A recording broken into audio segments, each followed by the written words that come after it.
Welcome to Homegrown History with Limestone County Archivist Rebekah Davis and longtime Athens, Alabama native Richard Martin. Each episode, Richard and Rebekah bring to life some of the famous and infamous stories etched in Limestone County's rich history.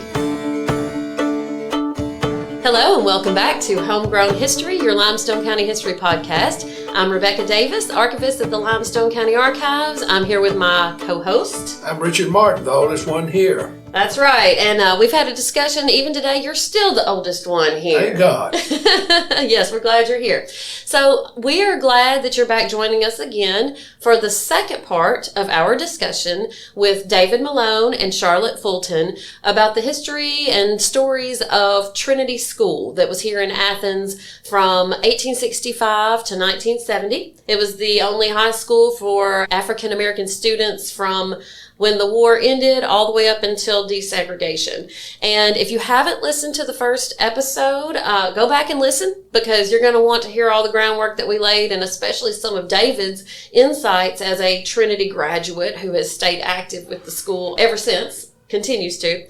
And also, one of the things that I didn't mention in the first episode, but I want to mention this from the outset, all you're getting is just a little appetizer, just a little taste of the history. And I would encourage anyone who's interested in this topic to pick up a copy of Holding the Fort, A History of Trinity School. Charlotte is the author of that book. She is the Trinity historian, and it's $40. And the sales benefit the Athens-Limestone Community Association in its work to continue Trinity's legacy and the facilities there. You can pick those up at the Limestone County Archives or from any ALCA member. The Athens-Limestone Community Association has a Facebook page by that name, and you can message on there if you want to try to pick one up. So I want to make sure I mention that from the outset so I don't forget, like I did in the first half of this conversation, that you need the book. And so with that, let's go right into it. Charlotte, David, I'm glad to have y'all back again to talk a little bit more about Trinity history.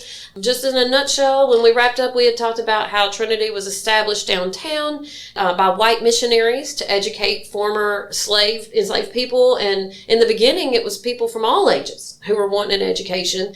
And in 1907, when the building burned, it moved to within the walls of the former Fort Henderson, which was the Union Fort, where former enslaved people had fought for their freedom. And now their children and grandchildren were there getting an education. And all the way through, when that building burned, a new one was built in 1914, and we talked about some of the principles and some of the programs there up until the school transitioned over into being a Limestone County public school in 1956. And it stayed that until it was closed due to desegregation in 1970. So that kind of gets you up to date on just the quick overview of the history. But what we want to focus on this time, and one of the things that's always fascinated me, and I know Charlotte and Richard and David too, even as a Trinity student, maybe some of these stories that you didn't know about former students and principals, teachers, and so on, who really went on to make their mark in the world. And so I wanted us to talk about that today. Charlotte, if you want to kind of get us started with some of the stories that you know and the people that you learn, and a little bit too about how you came to learn all of this. Okay. As I told you in the first segment, the American Missionary Association teachers were, by and large, white and female. Mm-hmm. And there was a reason why they sent female teachers. Men in the South would not do anything to assault a white female teacher. But sometimes when they sent male teachers, didn't happen here in Athens, but it happened in other places that I read about. One or two of them even disappeared. Some were beaten and some were just treated so roughly that they went back home. Mm-hmm. So in the early years, we're talking about white female teachers until Trinity graduates began to teach at Trinity. And there were three very early. Lavinia Harris Williams, who was also one of the women who made bricks for the first school, she became the first African American teacher to teach at Trinity.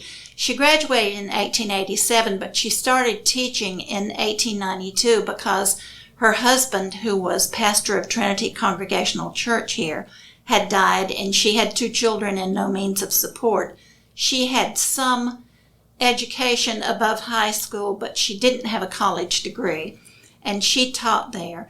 The next 2 teachers were there just within a few years, and they were Ella Thomason and Daddy Mae Miller Bridgeforth. They both had gone to Fisk. So before the turn of the century, there were college-educated African-American teachers at Trinity. And what was that, 90 years or something like that before public schools were integrated? So the students always had the opportunity to see the 2 races working together well. But later on, the faculty became more multicultural. For instance, in 1940, a Japanese man came here. His name was Tsuyoshi Matsumoto. He came here to teach music, but he also was a wonderful artist and a lot of fun. The students loved him.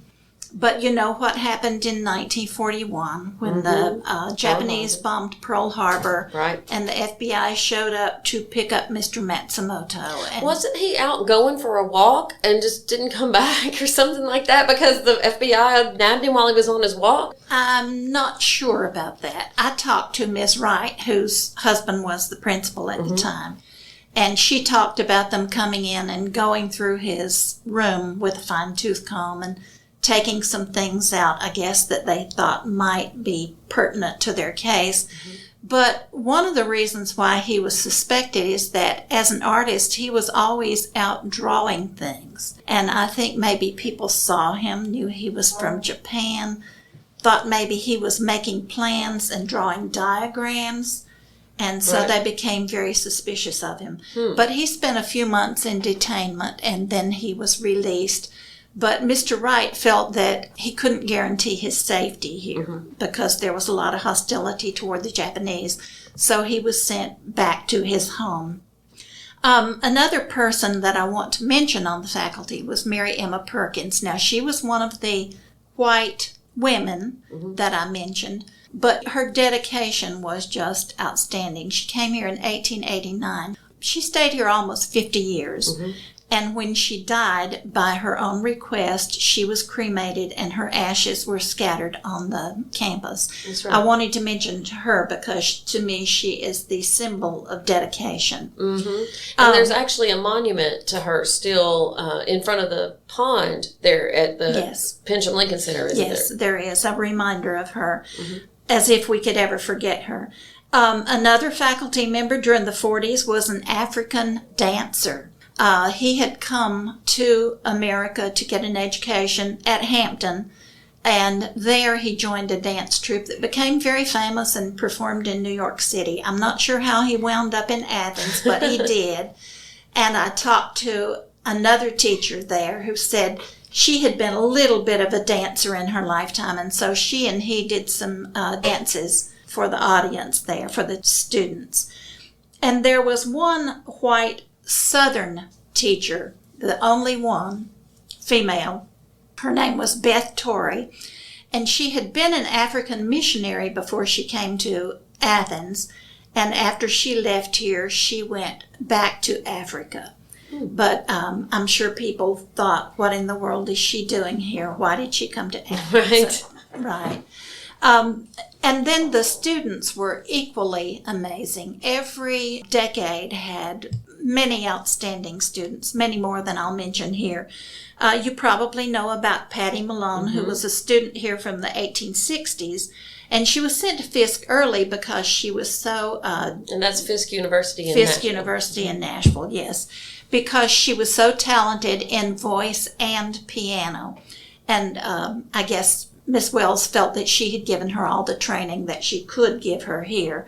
Well, Patty eventually wound up joining the Fisk Jubilee Singers in mid-tour in Europe, and she stayed with that group until her death in 1897. And one thing that's interesting about Patty, 2 of the most prized possessions that we have at the Limestone County Archives that are part of the Trinity collection housed there are an original photograph of the Fisk Jubilee Singers with Patty there as part of the member. She's on the left end of that photo.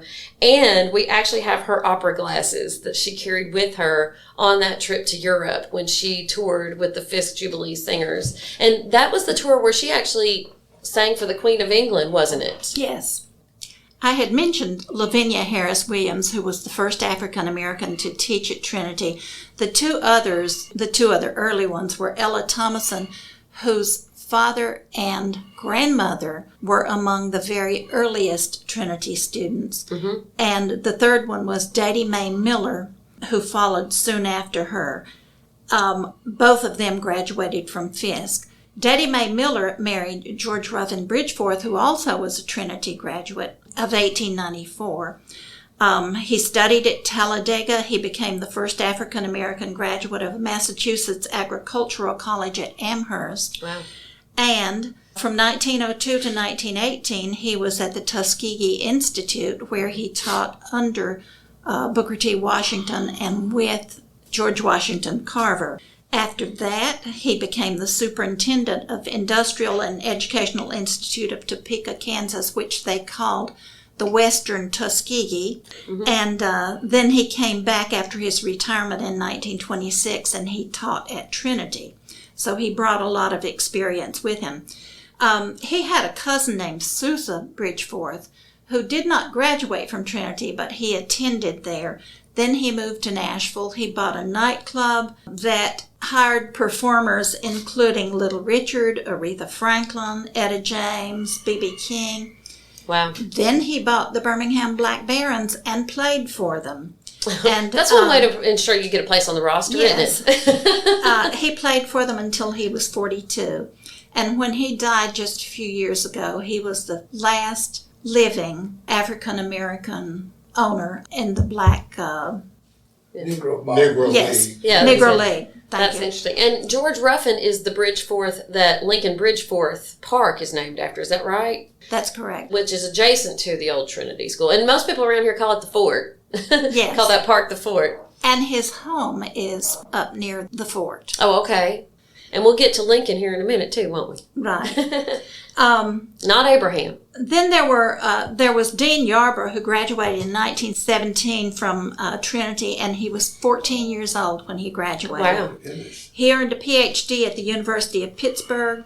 He was active in the Urban League in Ohio and New York City.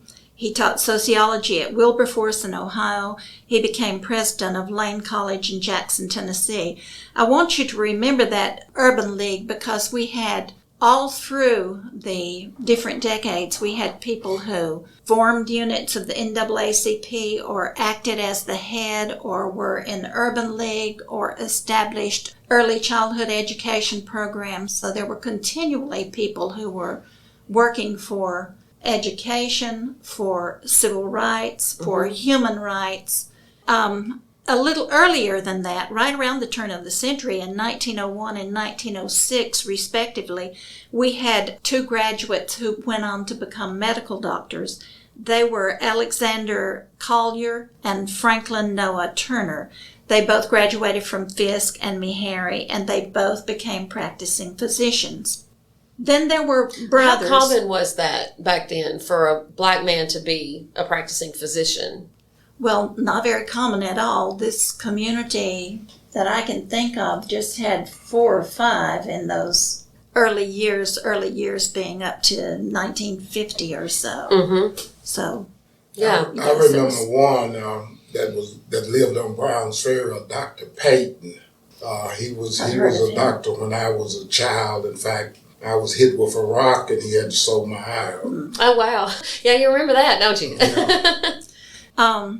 Then I'm going to mention a couple of brothers. These were in a bigger family, and all of them did good things, but I'm going to mention just these two. And I will also mention that there were many families who had 8, 9, 10, 11 children, all of whom graduated from Trinity, and many times all of whom graduated from college, and many times most of whom went on to teach. But these particular brothers were the Sheffields.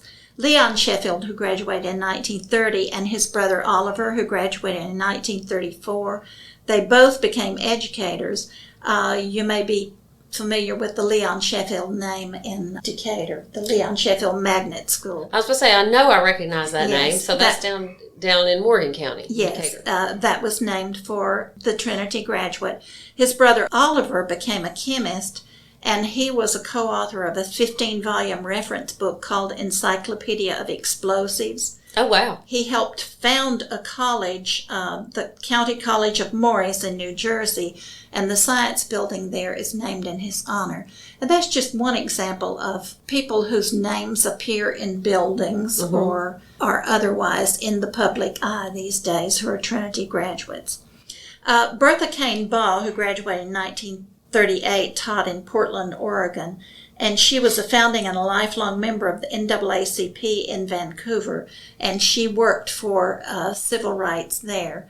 When she was a student here at Trinity, she was taught by Louise Allen, and Louise Allen taught her this poem that she recited to me, a beautiful poem, and she said that Miss Allen would walk around during lunch eating her lunch. I believe she had somebody carry her tray, and she would eat her lunch, and she would have students recite things for her because she had been an elocutionist when she was a student. And this woman, how many years later, probably 60 or 70 years later, more than that, she graduated in 1938, she could still recite this poem that Miss Allen had taught her. And then there was Robert Penn, who graduated in 1940. I see some smiles around the table. That's one of my favorite we remember stories. him. Yeah. He lived out in East Limestone. He walked, 6 miles to school and 6 miles back, 6 days a week, because he had to work for his tuition. He didn't have time to do all of the work that was required before or after school because he also had chores at home. His dad was a big farmer. So he walked there on Saturday also. And he told stories about the white school bus passing and throwing rotten tomatoes and things like that at him. And sometimes he and his brothers and sisters would have to go into the furnace room to dry off before they could go to class. Isn't that something? But he graduated from Tuskegee, and he got his law degree from what is now Case Western Reserve. He was a municipal court judge in Toledo, Ohio for 31 years. And he was the president of a symphony orchestra association there. He had gotten interested in music through some of his experiences at Trinity. So you can see that there was a well-rounded curriculum there, not just the 3 R's. And then there was Charles Eric Lincoln. He's the Lincoln in the Lincoln Bridgeforth Park and the Pincham-Lincoln Center. He graduated in 1952. He earned degrees from Lemoyne and Fisk and the University of Chicago and Boston University. He lectured at prestigious colleges all over the world. He retired from Duke University in 1993 as a professor of religion and culture, and he wrote or co-wrote 22 books. And there was his classmate, Robert Eugene Pincham. I want to stop with Lincoln for just a second. Okay. One of the most interesting books to me that Lincoln wrote was The Avenue. Yes. And because he based that on growing up in Athens, Alabama, although he said... He never admitted that there was any resemblance to any real people. Right. But what are your thoughts on that, David? Well, I asked him at his home, in his office, about 2 or 3 years before he passed. I asked him if it was true. And he says there's some truth in all friction. Right, That's exactly. The answer he gave. Exactly. But now, especially some of the old timers probably go through that book and point out and name every person who those fictional characters were based on. Yes, and the locations that he talks about in the book, it still exists there in the black community. Right. And, his wife, Lucy Lincoln, is still alive and active and is a contributor to the ALCA. And it led to one of my most embarrassing moments, huge faux pas, when we opened up the Pincham-Lincoln Center in 2015, and we had the Christmas tree with the ornaments on it, and it was a souvenir, everybody could take an ornament. This little bitty lady tasked me, she was like, "Can I have one extra ornament, please?" And I was like, "Oh, I'm sorry, it's just one per person." And somebody said, "You know who this is? This is Dr. Lincoln's wife." I was like, "Oh, I'm so sorry. Yes, take all the ornaments you want. If your name's on the building, it's in the rules. If your name's on the building, you get all the ornaments you want." I thought, oh my goodness. She was sweet as she could be about it, though. But she's continues to carry on his legacy of contribution to Trinity as well, doesn't she? She does, and she's a wonderful person. Mm-hmm. The next buddy is Robert Eugene Pincham, and his name also is on the building as a big contributor to Trinity and its legacy. He graduated the same year. He went to Tennessee State and Northwestern. He was circuit court judge of Cook County, Illinois, and later a justice in the appellate court of Illinois. He ran for mayor, and in Chicago. And he had a very respectable showing, although he did not win. I understand also from things that I read after his death that he was a pretty humble person and also a very proud person. Somebody wrote about how he had been walking along the streets with Judge Pincham talking to him, and he turned and realized he wasn't by him anymore. And he turned around and looked, and he had stopped at the spot where this man was sitting and begging. And he gave him some money, but he said, "Stand up. I never want to see you begging again. Go out and do something to make yourself proud." Wow. Well, and along those lines with Pincham and Lincoln, they knew what it was like to literally dig sewage ditches, because one of the real gold mines of the Trinity collection, which the entire Trinity collection at the archives is a gold mine, and particularly for people who want to study and learn about African American history and genealogy in Limestone County, because Trinity touches all of that. Pretty much every family in this county who's been here any amount of time has some connection to Trinity. But one of the collections we have is the photos and papers of J. Wright, who was principal when Pincham and Lincoln were there.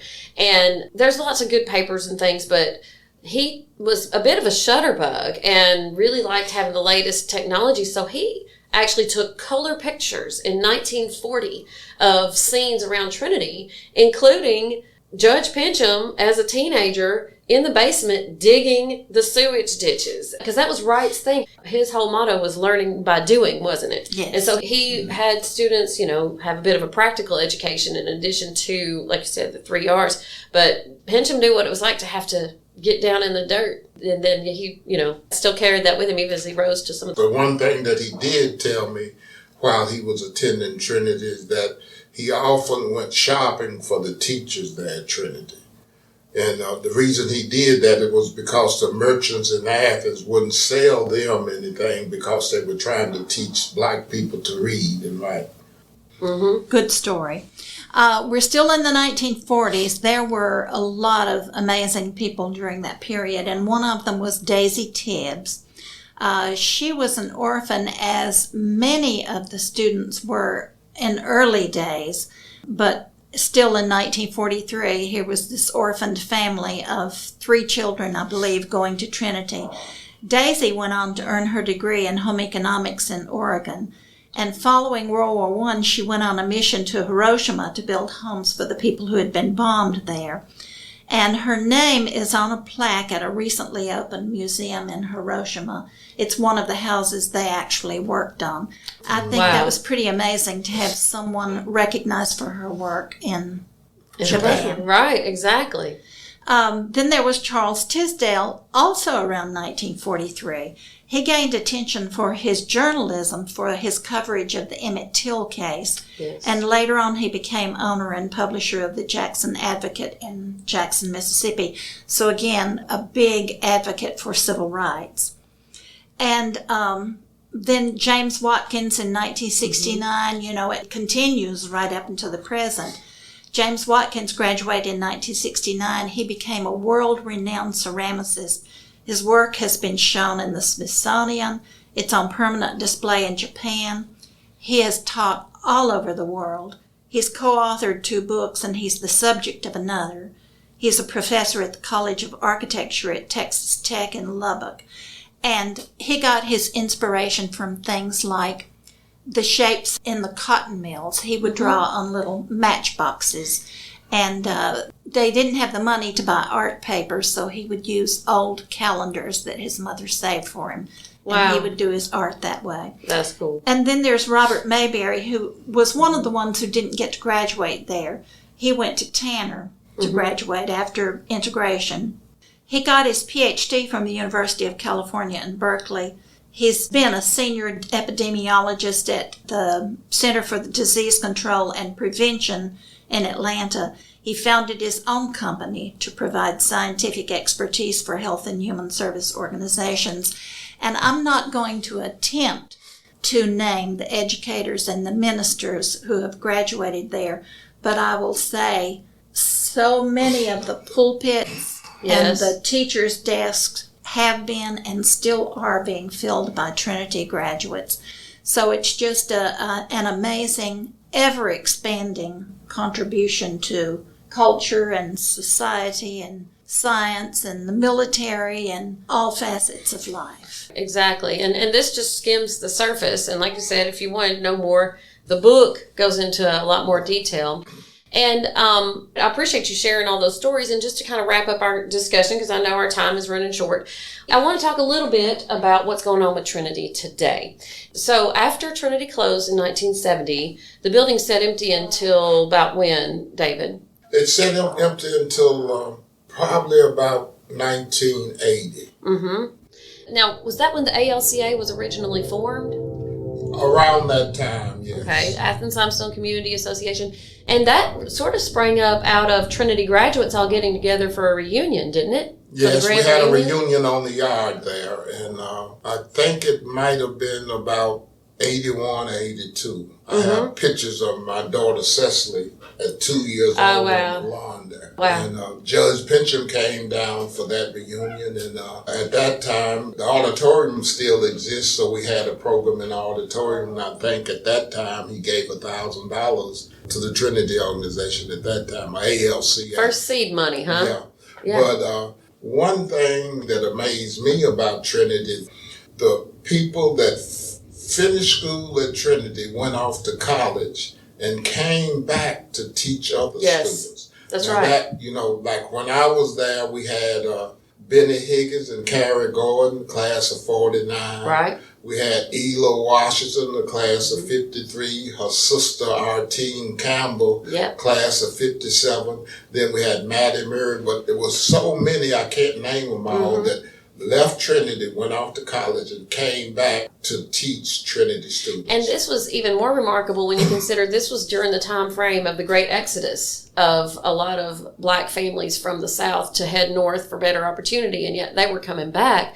But also that Great Exodus is part of why Trinity's influence has spread throughout the whole country and beyond, is because people were educated in Trinity, but then they went on to other communities and other states and, you know, had a great influence there. So yeah, that's part of why it's spread. But you're right, for them to come back at a time when they knew it was still not, you know, the most opportunity. Right. They, you know, they had a college degree. They could have gone other places and made more money, I'm sure. But they decided to come back and help the community and help Trinity. That's right. So every 2 years, the Trinity graduates and former teachers and everybody get together for the Trinity Grand Reunion. That's kind of how this renovation and restoration of Trinity School building kind of got its impetus. And still, to this day, there are still some teachers that come, don't they? Even though a lot of them now have gone on, but they still do that, don't they? Yes, they do. They still come back. It's Labor Day weekend in even-numbered years, isn't it? It's Labor Day weekend every other year. Right. So we don't really know when we're going to do it again because that's right. You didn't have it last year. The pandemic stopped everything. That's right. But on that weekend, y'all need to come down to the square and see the parade, because all these Trinity graduates and their nice cars and their floats and everything on a boat going around the square. It's a lot of fun. And I live within earshot of, I live about a half mile away as the crow flies from the park. I can sit on my back step and I can hear all y'all Trinity graduates. Y'all know how to party. Y'all got the music going. It's great. Well, I don't love party it. that much no more. They got old. No, you ain't sitting out on my back deck, Richard. I think it's wonderful. And so because of that, because this love has continued, so the ALCA was founded, and then in the early 1980s, there was an organization called We Want Our Children Back that met there for after-school programs and continued that tradition of educating children and helping them with their studies. But then by the 90s and the early 2000s, the building was really getting more and more dilapidated, wasn't it? And there wasn't really anything going on there anymore at that time. No, not much at all. Yeah, but the ALCA still owned it. When was it, Richard, that the ALCA first got the grant to renovate the building? Do you know, about 2010? Something like that, yeah. Right. I think it was between 2010 and 2013. Okay. Because we reopened in 2015. 2015, right. So the ALCA received a grant to restore the building. Well, by that time, a good chunk of it had to be torn down because it was just, there was no way. With the City of Athens. Yes, with the help of the City of Athens, and it was a DECA grant, wasn't it? Yes. A community improvement grant. And so portions of the building had to be torn down, but what remained was the old office and the what had been the library, and then out back the old band room. And those were all salvaged, restored, and in 2015, December 2015, the building was reopened as the Pincham-Lincoln Center.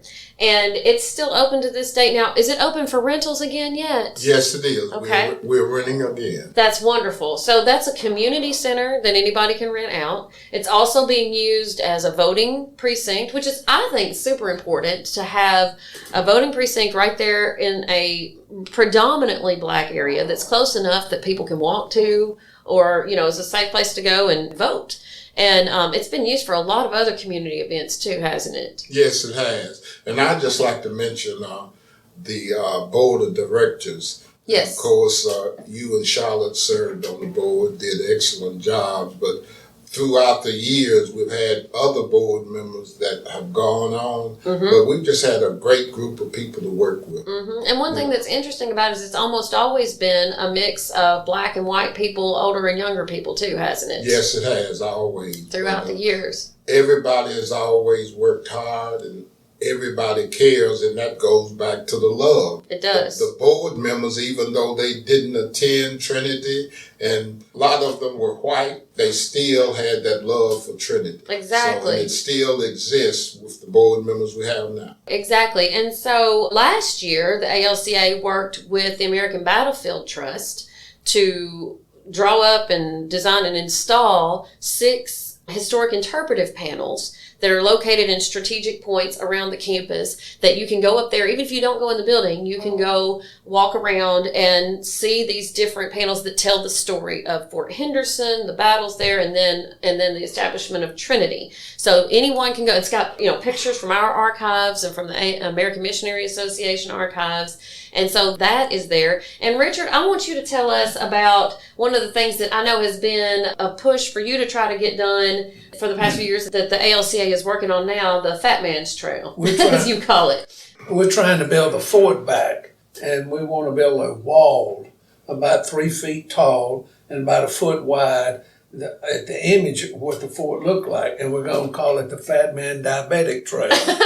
So fat people that's got diabetic problems can't walk good, but they can stop anytime they want to and rest.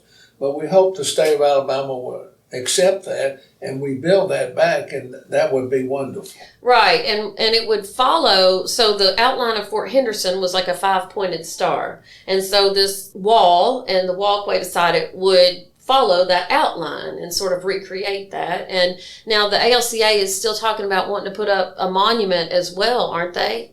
Or at least a cannon. Well, Judge Pincham, before he passed, when we were working on the building, he told me that in the future he would like to see a monument put on the campus to honor the white teachers that sacrificed their lives to come down to teach black people to read and write. Now, I still want to see that done myself, and some people want to put one for Mrs. Wells. I have no objection to that either. So we're still working on that, and we're talking about that. Yeah. We're hopeful that we're sure that something good will come out of it. For sure, for sure. So opening the Pincham-Lincoln Center was sort of the first phase of restoring Trinity. And this trail and the markers, which we've completed that, but the trail is another phase. And then ultimately, too, does the ALCA still have plans to renovate the old band room as a museum and archives? Tell me a little bit about that. Yes, we have the building, and we put a new roof on it. It cost us about $25,000. So we need another couple of $100,000 to build a museum that will put all these archives and even tell you about what happened on the campus there. So send your money. That's right. No, that's the plan. So right now the archives are hosted at the Limestone County Archives, but with the understanding and the agreement in writing that if the ALCA opens up its own archives facility, those will go there for people to be able to study and research, and also go to a museum just to learn more about some of these stories we're talking about today and the history of Trinity and its legacy. Well, we've talked about Trinity, and I've enjoyed this very much, but one thing we didn't mention, and Sure. I've got to mention that, Councilman Jimmy Gill. Yes. Oh, Mm-hmm. gosh. Amen. Without him, we probably wouldn't have had the blessing of getting all these things That's done. true. He served District 3 for 24 years. He sure did. Wasn't he And- the longest elected city council person in the state? Is Yes, that right? I think And he was a Trinity graduate as well. Class of 66. Same class as you, right? Same He was like a class. brother to you, wasn't he? Yes, we Yes. grew up together. We raised man. our kids together. So we must mention him in this. He's a great part of the success of ALCA. Right, that's absolutely right. And there have been people all along the way who really stood up and maybe did more. But the truth is, it's taken the community all working together, and the ALCA working with the city of Athens and Limestone County, and just the support. And one thing I do want to mention too before we go is that every year the ALCA in the past few years has been the ones to host the annual Black History Celebration.